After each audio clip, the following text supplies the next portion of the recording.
বাংলাদেশের রাজধানী ঢাকা শহরের ঐতিহ্যবাহী একটা দরবার হযরত শাহ আলী বাগদাদী রহমতুল্লাহ আলাইহির মাজারের মধ্যে আক্রমণ করা হয়েছে।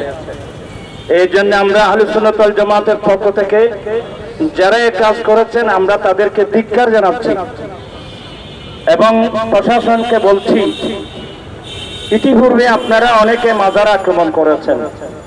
একসময় হযরত শাহ জালাল সিলেটি এমনি আল মুজাররদি রাহমাতুল্লাহ আলাইহির মাজারে আপনারা আক্রমণ করেছিলেন। সেদিন আমি বলছিলাম তোমরা বোমা মারছো শাহ জালালের মাজারে, আগুন ধরছে কিন্তু তোমাদের ঐক্য জোরের গতিতে। আমি প্রশাসনের ভাইদেরকে বলবো, সরকারকে বলবো, গদি আসে গদি যায়। আল্লাহর ওলির দরবারে আউলিয়া ইকরামের সম্মানের উপর আঘাত করে আপনারা চেয়ারে কোনোদিন বসে থাকতে পারবেন না। বাংলাদেশের ইতিহাস স্বর্ণের মতো উজ্জ্বল।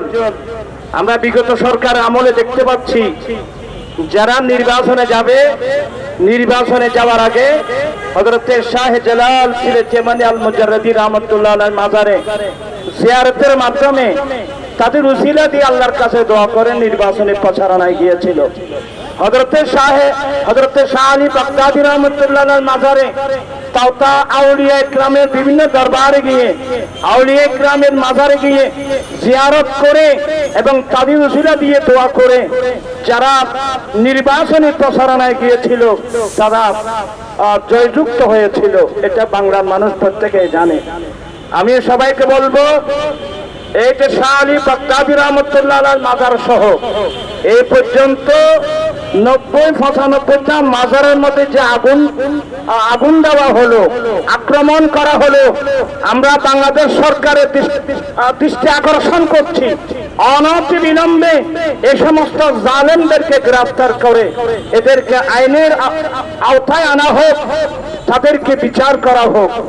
আমি অত্যন্ত বিনয়ের সাথে বলছি, যারা এই কাজ করেছে এরা তৌহিদে জানাতে, মুসলমানও না।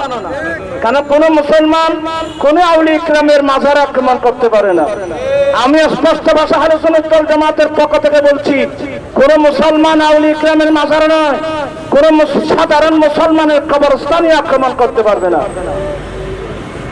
কবরস্থানের পবিত্রতা রক্ষা করা প্রত্যেক মুসলমানের ইমানি নৈতিক দায়িত্ব।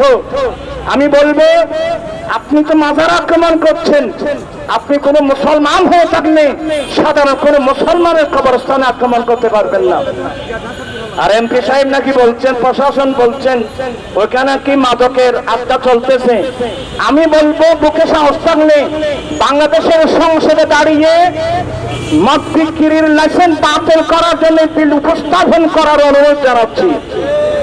আপনারা শুধু মাদককে মাথারা পেয়েছেন, কই রাতের অন্ধকারে মাগরিবের পরে জাতীয় যে কোন ক্লাব, নাইট ক্লাব, ক্যাসিনো, যেখানে সারা রাত মাদকের ব্যবসা হয়, যেখানে রমরমা ব্যবসা করা হয়, মাদক সেবন করে নাচ গান করা হয়, সারা রাত কার সঙ্গে কে চলে গেলে জানে না।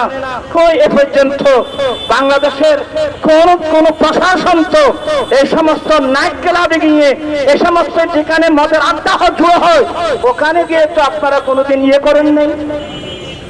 তৌহিদে জামাতের কেন চাই নাই? আপনি শুধু মাজারে গিয়েছেন, মাজারে কে মাদক সেবন করা হয়। আমি আপনাদেরকে বলবো, সরকারকে বলবো, অনতি বিলম্বে মদের লাইসেন্স বাতিল করা হোক। আপনারা চান কি চান না?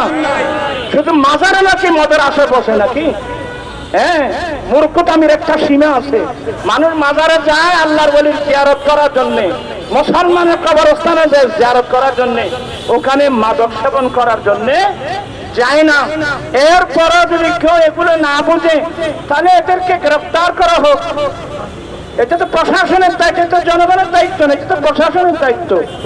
তাই আমি আজকে আহলে সুন্নাত ওয়াল জামাতের পক্ষ থেকে সরকারের কাছে অনুরোধ জানাচ্ছি, অনতিবিলম্বে সমস্ত দুষ্কৃতকারীকে গ্রেফতার করে দৃষ্টান্তমূলক শাস্তি ব্যবস্থা করা হোক, যাতে আগামীতে কোনো আল্লাহর ওলির মাজারে যেন হাত দেওয়া না হয়। এই আহ্বান জানিয়ে বক্তব্য শেষ করলাম। আসসালামু আলাইকুম ওয়া রাহমাতুল্লাহ।